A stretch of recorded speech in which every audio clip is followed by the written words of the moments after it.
Hello guys, and welcome to another episode of Jedi Mantis Tastes.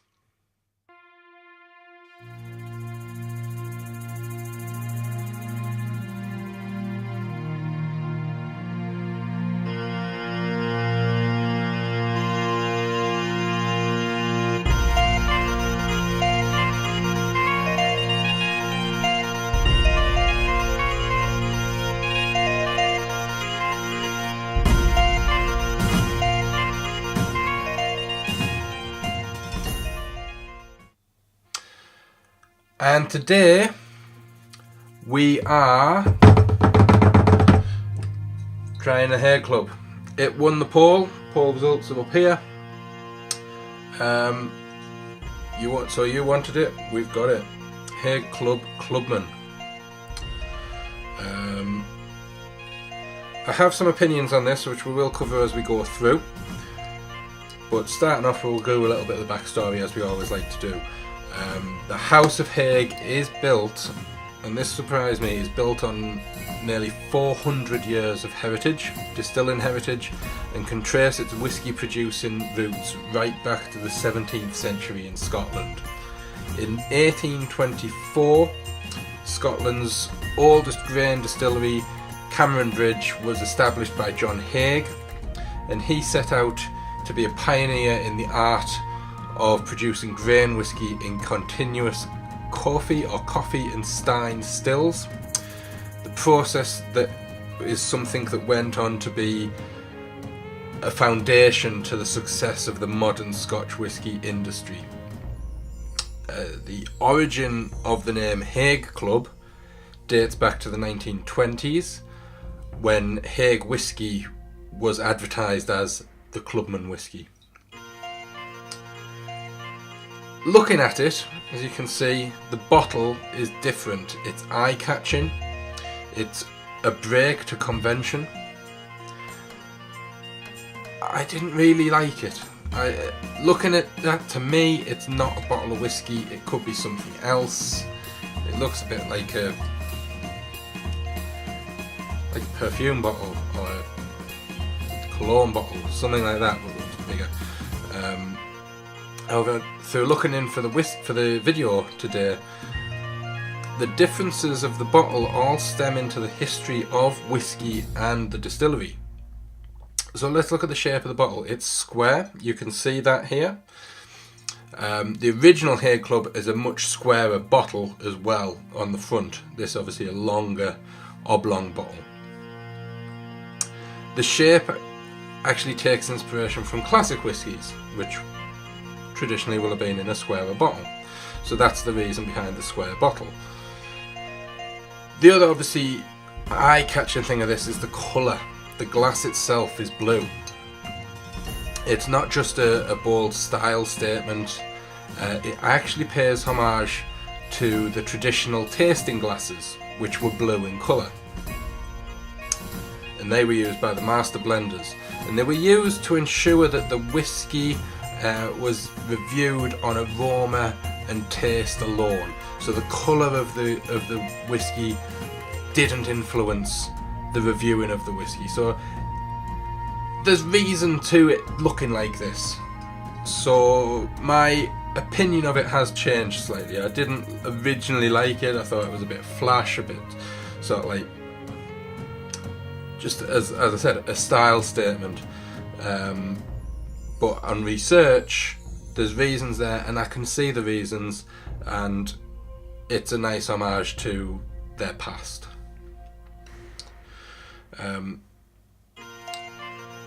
Haig Club, as you may already know, is produced in partnership with that global icon David Beckham, but also the entrepreneur Simon Fuller.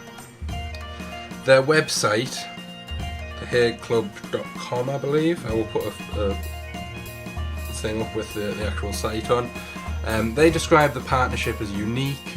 They say it boasts collaboration, commitment and passion in every level. They go on to state that both partners insist on a truly hands-on approach and play a part in everything. To illustrate that point, there is pictures on the website of David Beckham working with the casks, making the whiskey. Sure, that was just a photo opportunity to say that they do. I can't imagine he is there every day making whiskey. And the partnership with Beckham, you may wonder why Beckham. Again, the website says the partnership with Beckham comes from the House of Haig having a historical role in his family. It was that Haig whiskey was David Beckham's grandfather's favourite whiskey.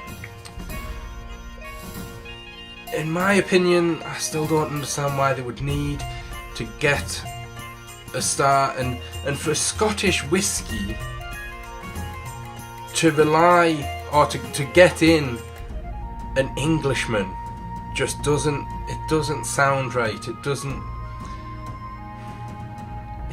feel Scottish for them to be relying on the exposure of a high class English celebrity. Although he is a global icon, he's English, and that's usually a point of contest for the Scottish. There's a lot of Scottish people out there. Someone like Sean Connery would have been a better idea. I mean, we've seen him as James Bond drinking. It's not whiskey, but I believe I've heard somewhere that James Bond in the books actually prefers whiskey in the books to his martini shaken not stirred. I believe when someone done a count, he drank more whiskey. I don't know how true that is. So my opinion is they don't really need Beckham. If the whiskey's good, surely that will sell the whiskey. It's had a massive press exposure since it launched. The original, the big square one, launched, had a big press, a lot of TV adverts, we'll say, with Beckham in.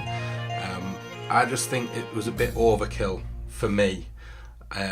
So I was hesitant to try the whiskey for so long, because I thought, if it needs to have the star power to sell the whiskey, is the whiskey not so good? So moving on to the whiskey itself, the Haig Club, and this is the Clubman. So this was released second, and this is matured exclusively in American ex-bourbon casks. It's a single grain Scotch whiskey, and it is described on the Haig Club website as delicious, straight up, or on the rocks, although the perfect way,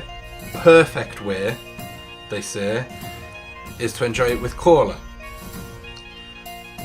They say that the flavours of the whiskey combine perfectly with the sweet caramel taste of cola.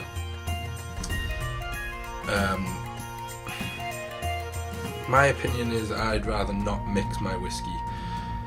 There's certain ones I would, but not a single, as a single grain, but a single malt I wouldn't either. Something like your Jack Daniels, a bourbon, I would mix, but not necessarily always a whiskey. But this is saying that that is the perfect way to drink this whiskey. And again, my opinion would be, if its perfection is to mix it with something else, is the whiskey lacking something? The website though also hosts many other interesting sections. There is many whiskey cocktails on there, so if you do like to mix your drinks, you wish to explore alternative ways to enjoy your whiskey, or if drinking the whiskey straight is a little outside of your palate, your taste palate, it's maybe a bit too strong for you, you might want to still try a whiskey, enjoy a whiskey. A cocktail would work, because you're going to get the flavour of the whiskey, but it's going to be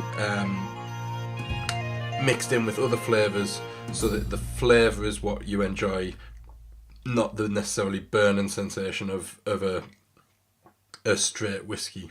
So there is all that on there. They also go into food pairings, and there's tasting tips on there as well. So moving on from that, let's try this. We have the Glencairn glass. The other thing I don't like about this, and you may notice it just for me holding this up, there's something in every video that I have done, I have mentioned about a good whiskey having. It's a screw cap, not a cork. Will it matter? Let's find out. So, pouring a little bit in. Can't do the usual checking the colour here because of the blue glass. But we've got a little bit here. Get this light in. Very pale. Very, very pale, that. I'm going to move the light away a little bit because it's hard to see because it's that pale. Very light gold, straw coloured. Looks weak. It doesn't look strong. Let's add a little bit of water before we go in with the nose. And it is a 40%, so I'm not adding a lot of water. And you can see that is very light in colour, almost like an apple juice. Quite clear. Have a swirl around and dive in. Sweet, very sweet. Hints of toffee. Maybe a little salty, little salted caramel maybe. Some hints of fruit there, maybe. We mentioned apple juice actually. Some little appley in smell. Popcorn sort of smell to that as well. Maybe coming from the grain.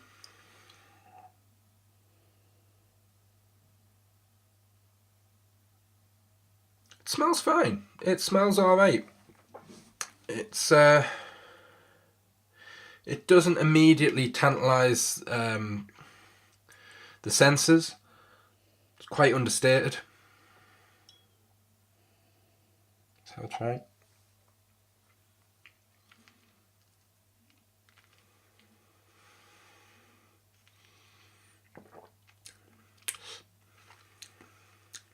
Very delicate.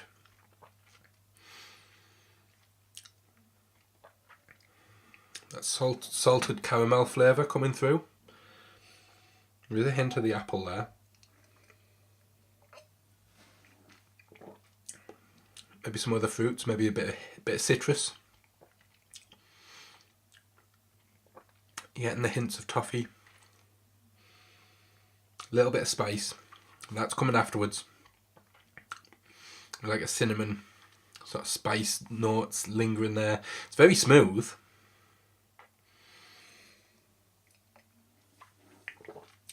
Doesn't leave much in the way in lingering taste. There's just hints. So it's a very clean finish.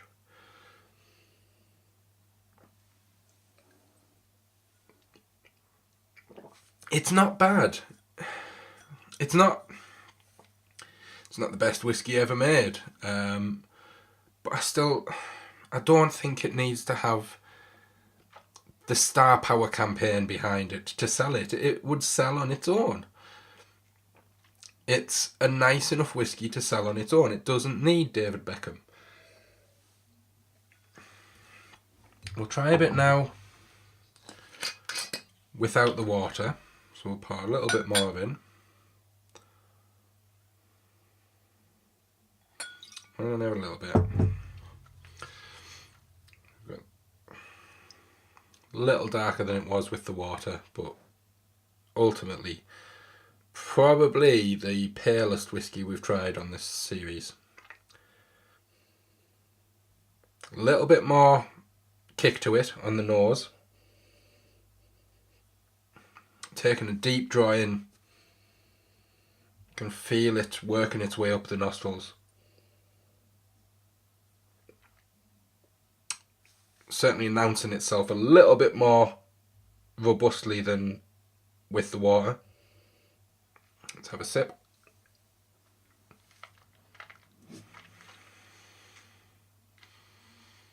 A bit thicker in texture. Tiniest bit less smooth, but still smooth finish to it. Ultimately a nice drinking whiskey.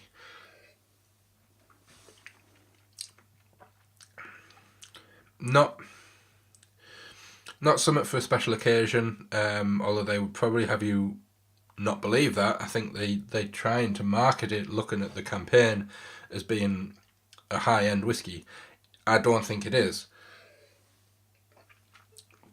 There's nothing wrong with it, but there's better out there.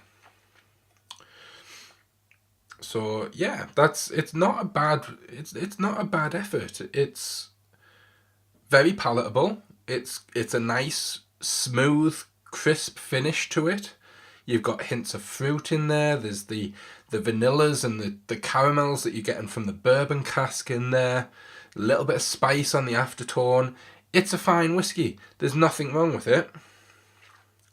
But there's one thing they did say, which I mentioned earlier, in terms of perfection. We've got a bottle of cola. So let's see if that's perfection. So pour a little bit of cola in the glass. I'm not going to have a huge amount. So we've got the cola. We'll add a measure of this to it. That'll do, I think. They don't say what sort of ratio to mix it, so we're just adding a little drop there. And let's now see if drinking Haig Club Clubman with cola is, in their words, perfection.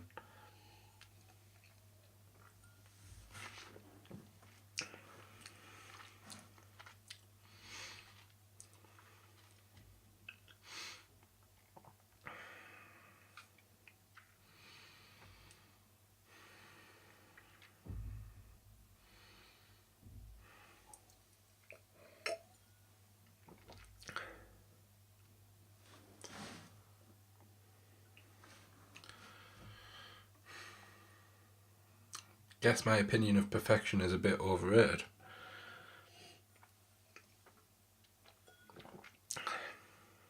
It goes okay. It's not as refreshing as a JD and Coke. I would probably say I would choose different spirit, Captain Morgan and Coke over that. Much nicer on its own. I wouldn't mix that with cola. It was much nicer, neat. So yeah, I mean, that's my opinion. Other people might find that truly fascinating, but for me, that one was a bit of a letdown with the cola.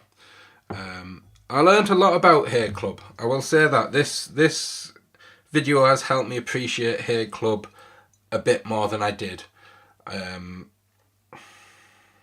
More history to it than I was under the impression. Because I'd not heard much of Haig Club. I mean, Haig Whisky, I assume, has been around a long time, since 400 years. I'd never had it, obviously before my time. But Haig Club, it's nice. I don't want to say anything bad. There's nothing bad with it. It's this one, I have tried the square bottle. I wasn't keen on that one at all.